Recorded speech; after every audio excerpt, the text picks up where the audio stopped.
Welcome to the deep dive, where we take your curated sources and really extract the knowledge you need efficiently. Yeah, and hopefully spark some, aha moments along the way. Exactly. Think of it as your shortcut to getting the essence of what matters. Hmm. Today, we're diving deep for our listener, the learner. Right. Someone who wants that quick yet thorough understanding, Yeah, different angles on a topic, those insights that make things click. but without getting totally buried under information. Oh, We get it. totally. So, what do we got today? We've received a really interesting collection. It's audio and text transcripts exploring channeled communications, spirit guides, and shifts in human consciousness. Okay. And these include personal readings, channeled messages. Gives us a pretty unique perspective. Right, quite personal sources. So our mission for this deep dive is to really get to the core of the ideas in these communications. Yeah, we want to understand the perspectives shared on like personal and global transformations.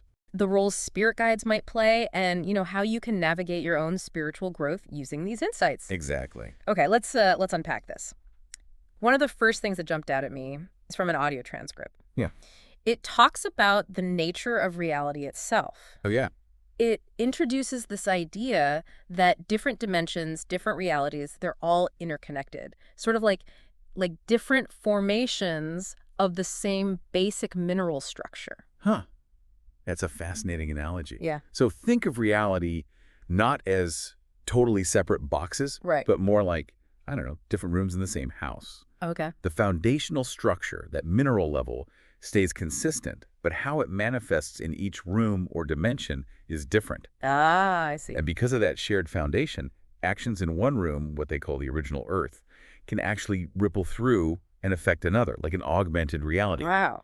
It really suggests a deep, fundamental interconnectedness. That completely reframes how you think about your actions, doesn't it? It's like way more than just local consequences. Absolutely. And building on that connection idea, that same recording mentions the importance of belonging. Belonging. Yeah, it suggests that really feeling like you're part of things is key to tuning out distractions and tapping into your own inherent power. Right. That feeling of being grounded, connected, Yeah. it's presented as vital. Okay. If you feel you truly belong, Yeah. the idea is you're less likely to get pulled into the great game of distraction. Yeah, all that noise. Exactly. All the stuff pulling your focus away. Uh-huh. Instead, you're more able to access and express your inner strength. It's about feeling secure in your place, Right, like having strong roots helps you weather storms. Okay, now shifting focus a bit, but still on this connection theme. The written chats you mentioned describe a really profound feeling. Oh, yeah. Which ones? The Amy chat ones, they talk about this deep connection, this unconditional love. It's portrayed as incredibly powerful, like rediscovering a love you somehow already knew. Ah, yes. The emphasis there is definitely on the transformative power of that unconditional love. Transformative how? Well, it's described as a force that can heal, first off. And it lets you see deeper truths about yourself. Deeper truths, like what? Maybe even revealing your fundamental nature as love itself. That feeling of connection becomes a pathway, really, to uncovering these deeper parts of who you are. That sounds like a really significant, almost life-altering experience. It's presented that way, definitely. Now, the sources also get into some intriguing ideas around crystals. Okay, crystals, always interesting. Yeah, there's this concept, they call it a layer cake image, where crystals are seen as being loaded with code and information. But here's where it gets really interesting. Layercake.code. Go on. Well, Yes, the idea is that crystals could be thought of as having multiple layers of information, or energetic signatures, like data encoded in layers almost. right, in code. These layers aren't necessarily obvious, but they're said to unfold or become accessible during meditation. So it's linked to meditation. Exactly. Think of the crystal holding a specific kind of guidance or insight that's revealed to you only when your own energy and awareness are in a receptive state. It's like the crystal holds a key that resonates with your inner being when you're ready for it. So it's not the crystal magically talking at you. No, not exactly. It's more about it resonating with your own inner knowing during that meditative state. Precisely. That seems to be the core concept presented. Got it. Hmm. Okay, moving on to spirit guides now. The transcripts mention experiencing an instant connection to the guides. It sounds like these connections can feel very immediate, very real. Indeed. And what's quite notable is the idea that these guides Well, they operate with varying degrees of involvement in our lives. Varying degrees, like some are more hands-on than others. Kind of. One source even talks about managers or higher levels of guidance, Mhm. suggests a sort of support network in the spiritual A realm. support network. But, Yeah. and this is key, the primary journey and the decisions. They rest with the individual, the incarnate. That makes sense. Like having mentors, they offer advice, but ultimately you're driving the car, right? Exactly. But it also brings up this other interesting idea that the guides actually benefit from interacting with us. Oh, really? How so? It's mentioned that it could be a positive experience for them to connect, and that this interaction can even be a source of inspiration for them. Huh. So it's not just a one-way street of guidance flowing down. Apparently not. According to these sources, the guides also learn and experience through their connection with individuals in physical form. Okay. This interaction can give them new perspectives, spark creative ideas, that sort of thing. Yeah. And of course, they can offer support and fresh angles on navigating your career or spiritual development. So it's more reciprocal than I might have thought. Seems that way. But it's also really reassuring to hear that spirit guides aren't portrayed as perfect beings. Ah, yes. Yeah. That comes through quite clearly. The transcripts acknowledge they're also on a journey of learning. That makes their guidance feel much more relatable, you know? This raises a really important point about our expectations, doesn't it? The sources are clear. Guides aren't all-knowing or flawless. They're evolving too. Right. And that perspective kind of takes the pressure off finding perfect guidance. Mm-hmm. It emphasizes the collaboration learning together. And the nature of these relationships can vary a lot too, right? From more hands-off, subtle nudges, to more hands-on connections, like some of the direct experiences described in the readings. Yes, the level of interaction often depends on the specific agreement or resonance between the guide and the person. And it seems like we can become more aware of this connection over time. Definitely. The good news is that you, as the individual, can become more attuned to these connections. Practices like mindfulness, spending time in quiet reflection, just paying attention to your intuition, Mm-hmm. they all help strengthen that awareness. Okay. But what if you feel like the guidance you're getting isn't quite right for you, or not what you need? Interestingly, the transcripts address this. They suggest it's actually possible to request a different guide, or even seek assistance from higher beings if it feels appropriate. That's good to know. It implies a degree of agency on our part in that relationship. It really highlights that you're not locked into just one source. If a connection doesn't feel supportive or aligned, the sources suggest you can intentionally seek out different connections that might be a better fit. Okay. That's empowering. Now let's zoom out a bit. Let's talk about the bigger picture stuff, the personal and planetary shifts that are mentioned quite a lot in these materials. Right, the collective shift. Yeah, this concept of a collective shift in consciousness seems to be a major theme. Yes, this idea of a large-scale shift in how humanity thinks, perceives reality. It keeps coming up. It suggests a significant evolutionary step for all of us, A move towards a new understanding. of ourselves and the world around us. Yeah. Exactly. And it's fascinating that many individuals, particularly those called light workers, were apparently aware of the shift before they even incarnated. And excited about it, too. Excited to be part of it. According to these communications, yeah. Many souls, especially those with that strong inner calling to help others and the planet, they consciously chose to be here now. Knowing they'd play a role in this major transformation. Precise. Not everyone came here to awaken in the same way, right? The transcripts mention some are here as catalysts of change. Yeah, catalysts, maybe holding on to older ways of thinking. Which creates a kind of friction, maybe, that actually helps drive the shift. That's the idea presented. It offers a broader view of the different roles people play, while some are actively seeking new understandings. Okay. Others, by embodying more traditional or resistant viewpoints, can actually serve as catalysts by highlighting the very beliefs that are being challenged and transformed. It's complex. And the speed of change during this shift is described as increasing, Yes, acceleration is a key word. requiring us to be more flexible, more adaptable. It's not a slow, gradual thing anymore. Not according to these sources. Changes that might have taken ages in the past are happening much more rapidly now. So that calls for a willingness to embrace uncertainty, right? And adapt as new realities pop up. Absolutely. Adaptability seems crucial. This also affects teachers and guides, doesn't it? The sources suggest many teachers might not even know exactly what or how they'll teach yet. Right, because their message will evolve rapidly along with the shift itself. So it underscores the dynamic nature of learning and guidance right now. Exactly. Even those meant to share wisdom are still discovering things themselves, and their teachings will naturally adapt and evolve. And a really important point is made about letting go of perfectionism during all this. Oh, big time.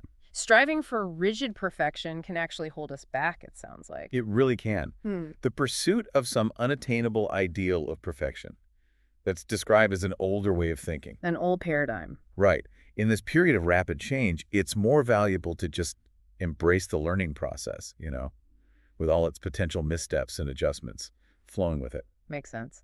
This period is also described as a time of really deep healing. Healing on multiple levels. Yeah. Healing old patterns, old worldviews, Wow. individually, ancestrally, even globally. That's huge. It really connects the dots. This collective shift involves a profound cleansing, a restoration on many layers. So it's not just personal breakthroughs? No, it's also about releasing those ingrained patterns, thought forms, behaviors, stuff passed down through generations and acted out globally. And this intense clearing of old collective energies, That's it right. can show up physically, right? Emotionally. Definitely. Things like feeling unusually tired, mentally drained. Yeah, I've heard people talking about that. The sources emphasize self-care because of this. It's vital to recognize this energetic release can be demanding. So the fatigue, the brain fog, it's seen as a consequence of shedding these older, denser energies. That's the perspective given. So prioritizing rest, good food, be gentle with yourself, it becomes essential to navigate it all. Interestingly, the restlessness and impatience some people might feel, that's often linked to the ego. hmm And it can actually slow down spiritual growth. Really? Well, the ego wants immediate progress, quick results. That creates impatience. The advice here is to shift your attention inward instead. Focus on inner healing. Address any underlying feelings of inadequacy or unworthiness. And just allow your spiritual growth to unfold naturally, in its own time. Less pushing. Okay. And finally, on these big shifts, ascension gets mentioned. Right, as a transition to a higher reality. And those who've already awakened, they play a really important role in supporting others through this release phase. That's the idea. Ascension, as presented here, isn't necessarily about physically leaving. Right, not like beaming up somewhere. No, more about shifting to a higher vibrational state of being, a higher consciousness. And those who've done significant inner work act as kind of beacons, guides for others navigating the letting go process. Helping people release the old ways of being. Exactly. So, okay, what does all this mean for our individual spiritual growth, our practices? What can we actually do? Well, meditation comes up consistently Yeah. as a key practice. Yes, it's highlighted as a fast, effective way to connect with your inner truth and, do your personal work. Do the work. Okay. A direct and efficient method, basically, for accessing inner wisdom and facilitating transformation. And there's also that recurring theme of surrender. Surrendering the need to control everything. Aligning with the natural rhythms of life instead. As a way to find more peace, trusting the flow. That's a central message, absolutely. Yeah. Releasing that urge to micromanage everything. Which is hard. It is. But having faith in the natural unfolding of life, that act of surrender is seen as a really powerful key to inner peace. Okay. And healing past worries, future anxieties, letting go of old habits, trusting intuition and guidance. That's all part of it too. Definitely emphasize this is really important. Clearing out the old baggage makes space for the new. Right. Addressing unresolved stuff from the past, anxieties about the future, releasing those burdens along with outdated behaviors, and cultivating that strong connection to your inner knowing and guidance. It clears the path forward. It's also mentioned that challenges, even difficult relationships, they can actually be really significant learning opportunities. Especially for healers and teachers, yes. There's a deeper purpose even in the struggles. Indeed. The sources suggest these tough experiences often contain invaluable lessons. They provide chances for profound growth, deeper understanding of, the human condition. I found this idea really intriguing, making friends energetically with difficult situations or people. Oh, yes, shifting the resonance. Yeah. Consciously shifting how we relate to those tough things on an energetic level. It's a powerful concept. Intentionally shifting your energetic alignment. By cultivating a sense of energetic friendship, you can potentially alter the dynamic, ease the difficulty. Worth exploring. And staying focused on the present moment is key too, right? For grounding, connection. Absolutely. bringing full awareness to right here, right now. Keeping you centered. Anchoring yourself in the present is presented as vital for staying connected to your own center, your inner guidance, instead of getting lost in past regrets or future worries. And reincarnation. It's presented less as automatic, more as a choice. Yes, a choice made for the purpose of experiencing contrast and learning. That shifts the perspective quite a bit, makes it feel more intentional, less like fate. It offers a different lens, yeah. Yeah. Framing earthly experiences as deliberate opportunities for growth through experiencing that wide range of perspectives and contrasts. And this idea of old souls, having a more eclectic spiritual path. And needing to take more personal responsibility for their choices. That resonated. It suggests a certain level of self-reliance maybe on the spiritual journey for those folks. Old souls, having supposedly accumulated wisdom over lifetimes, are often described as drawn to a more diverse mix of spiritual ideas and practices. Not just one dogma. Exactly. Which requires more self-awareness, more personal responsibility for navigating their unique, often less conventional path. Okay. And for reigniting creativity, if you're feeling stuck. The advice is to focus on stillness first, quiet reflection, then appreciating what you do have, practicing gratitude, and identifying what truly sparks your passion, nurturing that inner fire. And also actively taking back personal power and focus. That seems really key. It does. Reclaiming your agency, directing your attention with intention, that's part of reigniting creativity too. And letting go of painful ideas, upsetting thoughts, actively prioritizing peace. That's crucial for health. Crucial for overall well-being, yes. Both emotional and physical health. Making a conscious choice for inner harmony. Releasing those negative thought patterns, actively choosing peace. It's presented as fundamental. That act of letting go is a cornerstone of well-being. Now, for those who are natural healers, there's a caution. Yes, about taking on too much energy from others, emphasizing healthy energetic boundaries. To avoid exhaustion. That sounds like really practical, necessary advice. Especially for empaths or healers, yes. Being mindful of energetic limits, consciously creating boundaries to prevent absorbing others' stuff, avoids depletion and burnout. And retraining the mind. Choosing trust, understanding, recognizing that our reactions are where the power lies. Exactly. Shifting the internal response rather than trying to control everything outside. Okay. It highlights the power of your own perception, your inner state. Instead of trying to manipulate external events, focus on retraining your mind to respond with trust and understanding. Your internal reaction is where the transformation happens. Got it. And finally, underpinning all of this, the value of connections, the fundamental interconnectedness of everything. That's a consistent, powerful thread woven throughout all these communications. We're all part of a much larger web. The underlying message is that profound interconnectedness, recognizing it, valuing it, that's presented as essential for both individual and collective evolution. Okay. Now let's shift gears slightly again. Channeling and creative expression. Right. Important practical applications mentioned. It's mentioned that channeling, working with crystals, and engaging in group work are seen as foundational practices.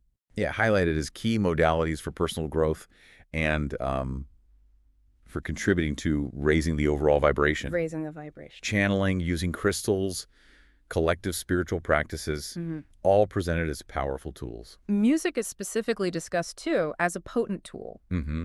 For shifting energy, supporting manifestation, healing, even reaching specific audiences. Yeah, there's even a suggestion to make the marketing clearer, like highlight the specific intention behind music tracks. Right. Music for manifestation, music for healing, music for attracting love, whatever it might be. And the idea is that music can carry these coded vibrations. Yes, embedding specific energetic codes or vibrations within the music to help listeners move towards higher states of awareness, activate their heart energy. So clearly communicating the intention helps people connect with that specific energy. That seems to be the rationale, yeah. Yeah. Makes sense. There's also talk about workshops. Workshops focused on helping people connect with their own spirit guides.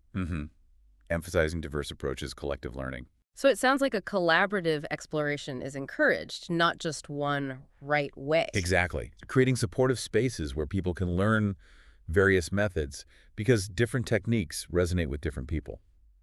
And learning together can be really enriching. But resistance to channeling is acknowledged too. Yes, it's recognized that it can be challenging or unfamiliar for some. So the advice is approach it with ease, curiosity. Yeah, explore it gently, Hmm. Experiment with different ways of expressing it, writing one-on-one, maybe group formats like this. And defining specific topics for channeling is suggested. hmm Having a clear intention or focus. Hmm. But there's also a practical caution. Hmm. Don't rely on it as your primary income source right away. Right. Build a solid foundation first. Yeah. Sensible. Yeah. Ultimately, the importance of sharing your own unique interpretation, your unique gifts, that's really emphasized. Absolutely. Recognizing your individual value and contribution. Don't just copy others. Exactly. Embrace your unique talents, your perspectives, and have the courage to share them.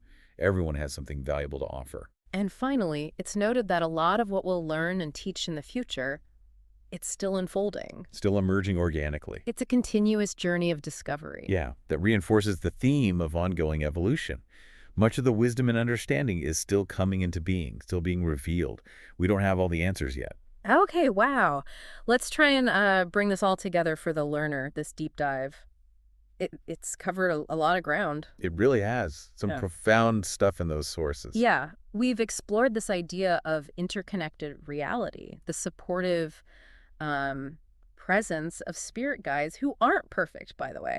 Right. Still learning, like us. Exactly. We've looked at the significance of these personal and planetary shifts we're apparently in the middle of, The acceleration, the healing. and the crucial role of our own spiritual growth through practices like meditation, letting go, surrender. And the power of creative expression, too, music, channeling. Yeah, as tools for transformation. Absolutely. These sources provide a rich, multifaceted perspective on our connection to ourselves, to spirit, and to the big changes happening around us. It is definitely a lot to consider, and we encourage you, the learner, to really sit with what resonated most deeply with you during this exploration, what really sparked something. Which brings us to maybe a final thought for you to ponder. Okay. Considering that deep interconnectedness we kept coming back to, Hmm. how might even the smallest shifts in your own awareness, your own consciousness, Mm-hmm. how might those send ripples outwards? Ripples contributing in unseen ways to this time of profound global change. Exactly. It's something to think about, isn't it? It really is. Yeah. So we invite you to keep exploring these ideas. Trust your own inner wisdom. And the guidance that comes from within you.